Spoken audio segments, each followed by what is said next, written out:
सुर्खियों में। नमस्कार श्रोताओं, प्रादेशिक समाचार एकांश आकाशवाणी भोपाल के साप्ताहिक कार्यक्रम प्रदेश की सुर्खियों में आपका स्वागत है। जैसा कि आप जानते हैं कि इस कार्यक्रम में हम उन विषयों को शामिल करते हैं जो सुर्खियों में होते हैं, और इस हफ्ते का विषय है अमृत भारत स्टेशन योजना, बदलाव और विकास की बयार। प्रधानमंत्री श्री नरेंद्र मोदी ने बीते दिनों राजस्थान के बीकानेर में आयोजित कार्यक्रम से 18 राज्यों के 86 जिलों के 103 अमृत स्टेशनों का वर्चुअल उद्घाटन किया। इनमें मध्य प्रदेश के भी 6 स्टेशन कटनी दक्षिण, श्रीधाम, नर्मदापुरम, शाजापुर, सिवनी और ओरछा शामिल हैं। अमृत भारत स्टेशनों के विकास में स्टेशन की व्यावहारिक आवश्यकताओं के साथ साथ क्षेत्रीय और सांस्कृतिक विशेषताओं का भी ध्यान रखा गया है। तो आइए जानते हैं कि वास्तव में क्या है भारतीय रेल की अमृत भारत स्टेशन योजना।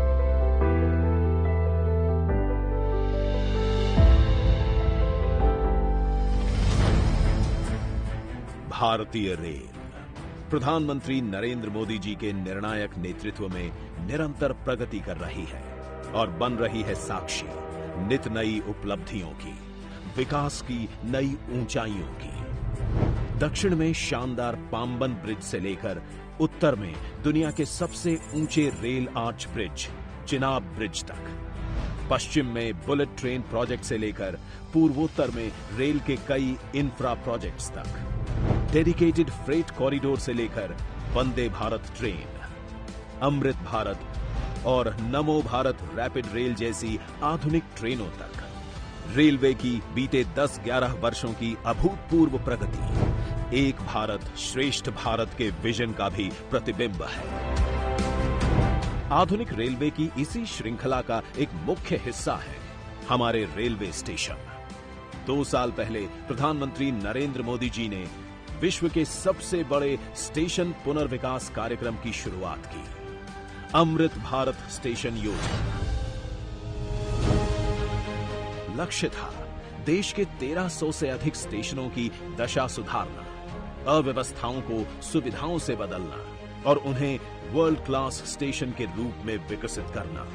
विकास और बदलाव का ये सफर एक अहम मुकाम पर पहुंचा है जब प्रधानमंत्री जी शुभारंभ कर रहे हैं गुजरात, उत्तर प्रदेश, महाराष्ट्र, पश्चिम बंगाल, आंध्र प्रदेश, तेलंगाना, तमिलनाडु, असम, बिहार समेत 18 राज्यों में 103 रीडेवलप्ड रेलवे स्टेशनों का। एक दशक पहले तक लोगों को लगता था कि एयरपोर्ट जैसी आधुनिक सुविधाएं सिर्फ पैसे वाले लोगों के ही भाग्य में है। आज गरीब और मिडिल क्लास के लोग रेलवे स्टेशन पर भी एयरपोर्ट में जैसी सुविधा होती है ना, मेरा गरीब भाई बहन भी उसका लाभ ले सकता है। ये सभी स्टेशन विरासत और विकास दोनों के प्रतीक हैं। यहां स्थानीय विरासत को भी सहेजा गया है और यात्रियों के अनुभव को शानदार बनाने के लिए हर एक आवश्यक सुविधा भी है। एंट्री और एग्जिट के लिए अलग अलग मार्ग हैं। सुरक्षा के लिए सीसीटीवी कैमरे और सिक्योरिटी सेंटर हैं। Modern food courts, roof plaza, waiting rooms, lifts, escalators और वाईफाई जैसी सुविधाएं हैं। हमारे दिव्यांग भाई बहनों को किसी प्रकार की असुविधा न हो, इसके लिए व्हीलचेयर सुलभ रैंप बनाए गए हैं। दिशा निर्देशों के लिए ब्रेल साइनेज लगाए गए हैं। साथ ही solar panel, rain water harvesting और एनर्जी एफिशिएंट लाइटिंग स्टेशन को पर्यावरण अनुकूल भी बनाती है। ये स्टेशन मल्टी मॉडल ट्रांसपोर्ट हब के रूप में बनाए गए हैं। स्टेशन के साथ ही चौड़ी सड़कें, पर्याप्त पार्किंग स्पेस और चौड़े फुटओवर ब्रिज सभी बनाए गए हैं। इन स्टेशनों से लोगों को सुखद और बेहतरीन यात्रा अनुभव मिलेगा। साथ ही ये आर्थिक विकास के केंद्र के रूप में भी उभरेंगे, जिससे विकसित भारत के भागीदार के रूप में भारतीय रेल ऐसे ही आगे बढ़ती रहेगी। अमृत भारत स्टेशन योजना, बदलाव और विकास की बयार पर चर्चा में भाग ले रहे हैं रेलवे बोर्ड के पूर्व अध्यक्ष अरुणेंद्र कुमार और रेलवे बोर्ड के कार्यकारी निदेशक दिलीप कुमार जी। और इस कार्यक्रम का संचालन कर रहे हैं पत्रकार अश्विनी श्रीवास्तव। तो आइए सुनते हैं अमृत भारत स्टेशन योजना, बदलाव और विकास की बयार पर चर्चा। प्रधानमंत्री नरेंद्र मोदी ने राजस्थान के बीकानेर में आयोजित एक कार्यक्रम में 103 अमृत भारत स्टेशनों का उद्घाटन वीडियो कॉन्फ्रेंस के माध्यम से किया। भारत के 18 राज्यों और केंद्र शासित प्रदेशों के 86 जिलों में स्थित इन 103 अमृत भारत स्टेशनों को 1100 करोड़ रुपए से अधिक की लागत से विकसित किया गया है। ये सभी स्टेशन अत्याधुनिक सुविधाओं को ध्यान में रखकर तैयार किए गए हैं। इसके साथ ही इन स्टेशनों में भारतीय संस्कृति, विरासत और यात्री सुविधाओं का समावेश किया गया है। आइए सबसे पहले सुनते हैं प्रधानमंत्री ने इस कार्यक्रम के उद्घाटन समारोह में क्या कहा। विकसित भारत बनाने के लिए देश में आधुनिक इंफ्रास्ट्रक्चर बनाने का बहुत बड़ा महायज्ञ चल रहा है। हमारे देश की सड़कें आधुनिक हो, हमारे देश के एयरपोर्ट आधुनिक हो, हमारे यहाँ रेल और रेलवे स्टेशन आधुनिक हो, इसके लिए पिछले 11 साल में अभूतपूर्व गति से काम किया गया है।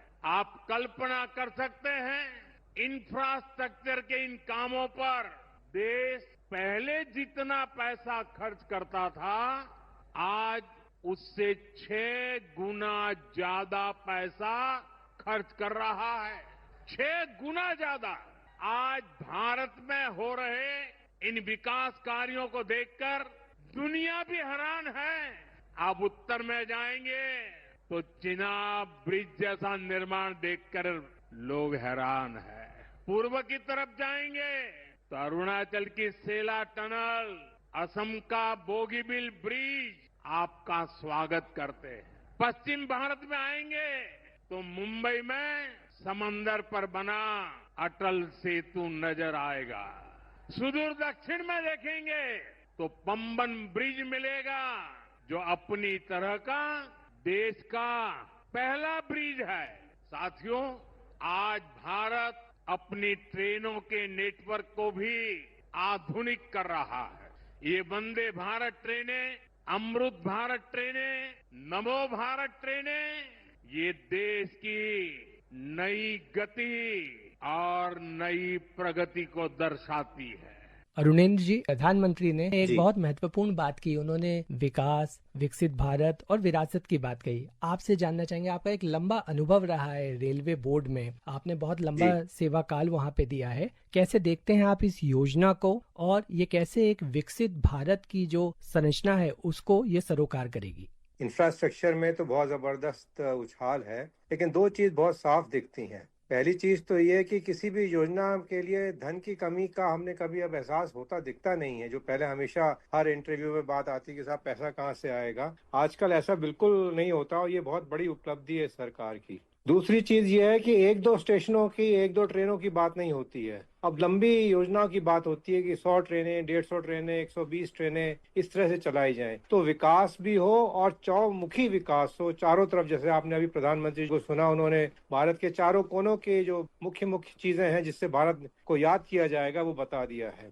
तो ये 2 चीजें बहुत साफ दिखती हैं। और साथ साथ ऐसा नहीं कि हम कोई बहुत पुरानी चीज लेकर आ रहे हैं, हर चीज में नई तकनीक, नई टेक्नोलॉजी और पैसेंजर कंफर्ट, जो हमारा अल्टीमेट यूजर है, जो हमारा प्रधान लक्ष्य है, उसके लिए, कॉमन मैन के लिए, साधारण आदमी के लिए ध्यान में रखते हुए ये सारी योजनाएं प्रधानमंत्री के नेतृत्व में चलाई गई हैं। जी दिलीप जी, किन यात्री सुविधाओं पर अमृत स्टेशन रीडेवलपमेंट प्रोग्राम में जोर दिया गया है, और यात्रियों को क्या नया अनुभव करने को मिलेगा इन स्टेशन पर? थोड़ा विस्तार से इस बारे में बताएं।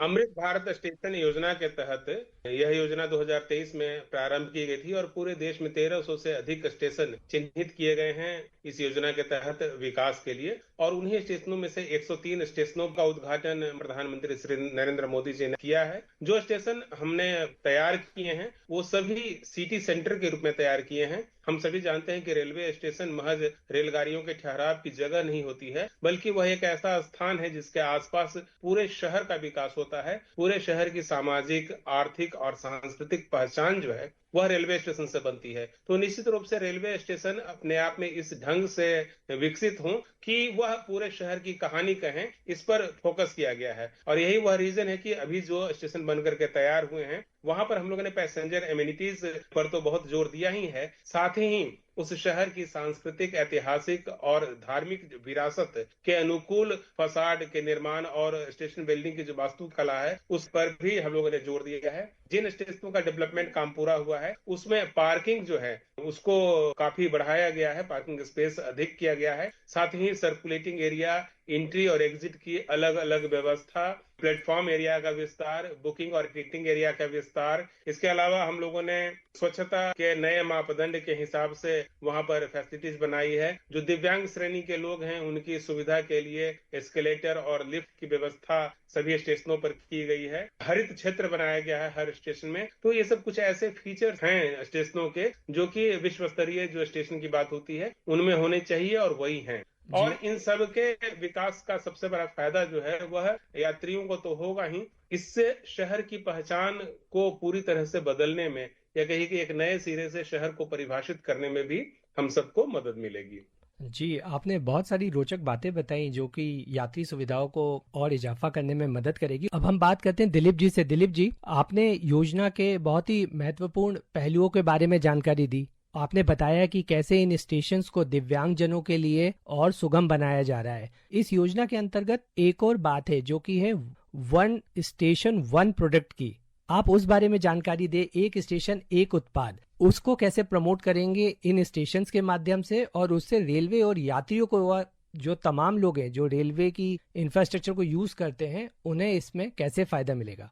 इन स्टेशनों का विकास सिटी सेंटर के रूप में किया गया है और जब भी किसी सिटी सेंटर का विकास होता है तो उस शहर की जो आर्थिक गतिविधियां हैं उसमें कई गुना वृद्धि होती है, रोजगार के नए अवसर सृजित होते हैं। वन स्टेशन वन प्रोडक्ट की जो हमारी योजना है वह भी आर्थिक गतिविधियों में तेजी लाने और लोगों को, जो हमारे स्थानीय कलाकार हैं, बुनकर हैं, उनको रोजगार देने के लिए चालू की गई है। और जितने भी अमृत भारत स्टेशन बनाए जा रहे हैं वहां पर इन सब के लिए भी एक स्पेस निर्धारित किया गया है जहां पर की ये गतिविधियां होंगी। जैसे कुछ स्टेशन हमारे ऐसे हैं जहां की मिठाइयां प्रसिद्ध है या वहां की कोई हस्तशिल्प प्रसिद्ध है, तो वैसे कलाकारों को हम लोग one station one product scheme के तहत स्टॉल का आवंटन रेलवे स्टेशन पर करेंगे, जिससे उनके प्रोडक्ट की बिक्री अधिक होगी और उनको रोजगार प्राप्त होगा। उनका जो टोटल टर्नओवर है कहिए वह बढ़ेगा। इसके अलावा एक और खास बात इन स्टेशनों को लेकर मैं कहूंगा कि जिन स्टेशनों का विकास हुआ है उसमें हम लोगों ने इस बात पर बहुत जोर दिया है कि उस स्थान विशेष की संस्कृति कैसी है। जैसे आज हम लोगों ने असम के हैवर गांव स्टेशन का विकास किया। यह एरिया जो है वो वाइल्ड लाइफ के लिए जाना जाता है और इसीलिए इस स्टेशन की दीवारों पर हम लोगों ने वन्य जीवों की बहुत ही आकर्षक पेंटिंग की है, ताकि जो लोग इस स्टेशन पर आए और स्थानीय सेंचुरी में जाना चाहें वह इस फीलिंग को रेलवे स्टेशन से ही प्रारंभ कर लें। इसी तरह से मध्य प्रदेश का जो सिवनी स्टेशन है उसका विकास हम लोगों ने रुडयार्ड किपलिंग की प्रसिद्ध कृति जंगल बुक के पात्र मोगली के जीवन से की है। मोगली एक ऐसा पात्र है जो कि बचपन से ही पेंच अभयारण्य में जानवरों के बीच में रहा था और वही जंगल बुक की स्टोरी है। तो वो स्टोरी जो है अब सिवनी स्टेशन पर ही प्रारंभ हो जाएगी और वहां से ही एक फीलिंग जो है वह लोगों के बीच आनी प्रारंभ हो जाएगी। कुछ ऐसे स्टेशन भी हैं जिनका संबंध स्वतंत्रता सेनानियों से रहा है और उन स्टेशनों को हम लोगों ने उन स्वतंत्रता सेनानियों को समर्पित किया है। जैसे गुजरात राज्य का जो करमसद स्टेशन है वहां पर सरदार वल्लभ भाई पटेल के जीवन से जुड़ी हुई तस्वीरें हम लोगों ने लगाई है। उनके जो प्रसिद्ध वक्तव्य हैं, उनके जो संदेश हैं राष्ट्र के नाम, उन सब को वहां पर प्रदर्शित किया गया है। जबकि नेताजी सुभाष चंद्र बोस को समर्पित इतवारी स्टेशन पर हम लोगों ने नेताजी सुभाष चंद्र बोस के जीवन और व्यक्तित्व को दर्शाया है। तो आर्थिक गतिविधियों पर जोर तो रहा ही है रेलवे का। जो हमारी सामाजिक सांस्कृतिक विरासत है उसको रेलवे स्टेशनों के माध्यम से कैसे मजबूती प्रदान की जाए, इस पर भी पूरा फोकस रहा है। आइए सुनते हैं प्रधानमंत्री ने क्या कहा। साथियों, विकास भी विरासत भी, इस मंत्र का इन अमृत भारत रेलवे स्टेशनों पर उसका नजारा साफ साफ दिखाई देता है। ये स्थानीय कला और संस्कृति के भी नए प्रतीक है। जैसे राजस्थान के मांडलगढ़ रेलवे स्टेशन पर महान राजस्थानी कला संस्कृति के दर्शन होंगी। बिहार के थावे स्टेशन पर मां थावे वाली के पावन मंदिर और मधुबनी चित्रकला को दर्शाया गया है। मध्य प्रदेश के ओरछा रेलवे स्टेशन पर भगवान राम की आभा का एहसास होगा। श्रीरंगम स्टेशन का डिजाइन भगवान श्री रंगनाथ स्वामी जी के मंदिर से प्रेरित है। गुजरात का डाकोर स्टेशन रणछोड़ राय जी से प्रेरित है। तिरुवन्नामलई स्टेशन द्राविड़ वास्तुकला के अनुसार डिजाइन किया गया है। बेगमपट स्टेशन पर आपको काकतीय साम्राज्य के समय का आर्किटेक्चर देखने को मिलेगा। यानी हर अमृत स्टेशन पर आपको भारत की हजारों साल पुरानी विरासत के दर्शन भी होंगे। ये स्टेशन हर राज्य में टूरिज्म को भी बढ़ावा देने के माध्यम बनेंगे, नौजवानों को रोजगार के नए मौके देंगे। और मैं उन शहर के नागरिकों को, रेलवे में यात्रा करने वाले पैसेंजर से प्रार्थना करूंगा, ये सारी संपत्ति के मालिक आप हैं। कभी भी वहां गंदगी न हो, इस संपत्ति का नुकसान न हो, क्योंकि आप उसके मालिक हैं। अरुणेंद्र जी, आपने सुना प्रधानमंत्री ने अपने उद्घोषण में बातें बताई कि विकास भी और विरासत भी एक महत्वपूर्ण बात कही वहां पर। कैसे देखते हैं इस रीडेवलपमेंट प्रोग्राम को, जहां पे देश की विरासत को भी दिखाने का प्रयास किया जा रहा है और साथ ही साथ विकास भी हो रहा है? स्टेशन एक ऐसी जगह है जहां आपको कैप्टिव ऑडियंस मिलती है। जब तक ट्रेन आती है तो उसके पहले लोग इंतजार करते हैं, ट्रेन से उतर के स्टेशन के बाहर निकलते हैं, तो स्टेशन का सबसे पहला जायका आपको प्लेटफॉर्म पे ही मिलता है। और प्लेटफॉर्म पे ही अगर आप उस शहर की जो खूबियां हैं उसको बताएं, चाहे वो कल्चरल वाली हो, चाहे वन स्टेशन वन प्रोडक्ट वाली बात हो, चाहे तहजीब का नजारा हो, पेंटिंग्स हो, तो ये एक बहुत बड़ा इफेक्ट पड़ता है उन यात्रियों को जो वहां पे उतरते हैं। देखने में भी आया कि जिस स्टेशन का रूप ऐसा है, उस शहर के अनुरूप है, वहां पे टूरिस्टों की संख्या में बढ़ोतरी काफी होती है। चाहे आप गुजरात का टेम्पल स्टेशन देखें, उड़ीसा की टेम्पल स्टेशन देखें, जहाँ जहाँ पे लोकल मंदिरों का या आपने टाइगर रिजर्व, इस जगह सेंचुरीज का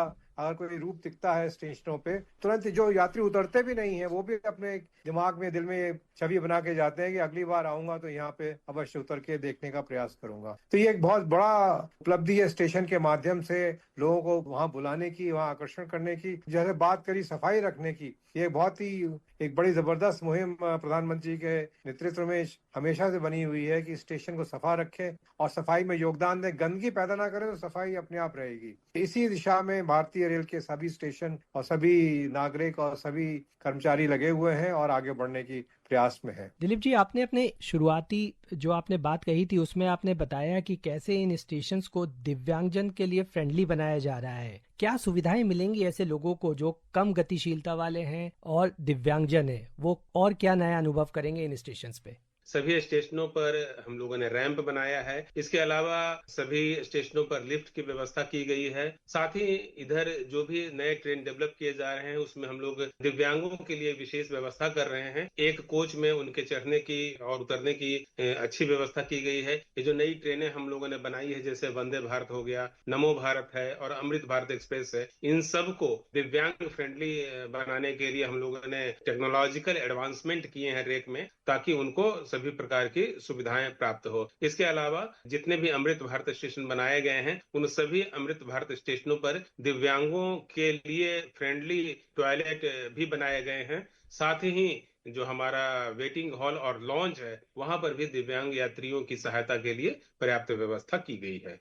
जी, आइए बात करते हैं हमारे संवाददाता धर्मेंद्र जी से, जो पटना में है, बिहार में। अश्विनी जी, 2 स्टेशन आज जो है उनका लोकार्पण किया गया है। एक भागलपुर जिले में पीरपैंती है और गोपालगंज का आवे है जो शक्तिपीठ के लिए प्रसिद्ध है। और जो स्टेशन है, मतलब कहा जाए ये जन आकांक्षाओं का प्रतीक है। और जैसा कि दिलीप जी बता रहे थे कि सिटी सेंटर के रूप में डेवलप किया जा रहा है, तो एक जो इकोनॉमिक एक्टिविटीज है उसका एक बड़ा केंद्र साबित होगा। हमारी बात हो रही थी पीरपैंती के जो है वहाँ के रेलवे अधिकारी का से, उन्होंने बताया कि वहां पर जो मक्के का जो लोडिंग और अनलोडिंग होता है उसका एक बहुत बड़ा टर्नओवर है। 30 करोड़ के आसपास जो है टर्नओवर उस स्टेशन का है, और यात्रियों से भी जो आया है 8 करोड़ के आसपास है। तो ऐसे ऐसे छोटे छोटे बहुत सारे स्टेशन हैं जिनकी संख्या करीब 87 है, जिनको अमृत भारत स्टेशन के रूप में विकसित किया जा रहा है। तो एक बहुत बड़ा पोटेंशियल है। बिहार जो अपने जो एग्री बेस्ड जो इकोनॉमी के लिए फेमस है, फूड प्रोसेसिंग के क्षेत्र में बहुत तेजी से आगे बढ़ रहा है। तो ये कहीं ना कहीं जो एक कनेक्टिविटी मिलेगी, जो हमारे प्रोड्यूस है उनके लिए एक अच्छा आवागमन का मिलेगा सुविधा, और जो इसे गति शक्ति के तहत जो है अलग अलग जो यातायात के साधन है, ट्रैफिक की सुविधाएं हैं, उससे जोड़ा जा रहा है। तो ये जहां यात्रियों को आवाजाही की सुविधा प्रदान करेगा, वहीं जो इकोनॉमिक जो एक्टिविटीज है उसको बढ़ावा दिया जाएगा। और बिहार जो है अलग अलग क्षेत्रों में अपनी खासियत के लिए फेमस है। बहुत सारी चीजें हैं, जैसे पीरपैंती की ही बात करें तो वहाँ बगल में जो भागलपुर का शहर है अपने टेक्सटाइल्स के लिए फेमस है। वहाँ के जो कपड़े हैं, जो रेशम का उत्पाद है, वहाँ का सिल्क बहुत फेमस है। तो इन गतिविधियों को, व्यापार को बढ़ाने में स्टेशन मदद करेगा। जो महत्वपूर्ण एस्पेक्ट है वो पर्यटन को लेकर है। बिहार में जो एक जो है रिच कल्चरल हेरिटेज का जो है क्षेत्र रहा है, अपने आप में एक बड़ा इतिहास समेटे हुए, तो हमारे पास दिखाने को बहुत कुछ है। भागलपुर हो, थावे हो, सीमावर्ती क्षेत्र है, जो 87 जो अमृत भारत स्टेशन लिए गए हैं, नरकटियागंज, सहरसा, सुगौली, जो पहले ऐतिहासिक शहर है, जो अंग्रेजों के समय में यहाँ पर रेलवे स्टेशन विकसित हुए, लेकिन जितना इनमें पोटेंशियल था उस तरह से इनका विकास नहीं हो सका। जो नरेंद्र मोदी जी ने जो मुहिम शुरू की है, कहीं ना कहीं एक बहुत बड़ा उसको जो है पोटेंशियल को जो हम एक्सप्लोर कर पाएंगे, आगे बढ़ाएंगे, और जो विकसित भारत का सपना है उसको पूरा करने में मदद मिलेगा। आप सभी ने बहुत विस्तार से इस योजना से जुड़े महत्वपूर्ण पहलुओं के बारे में जानकारी दी। आप सभी का बहुत बहुत धन्यवाद। सुर्खियों में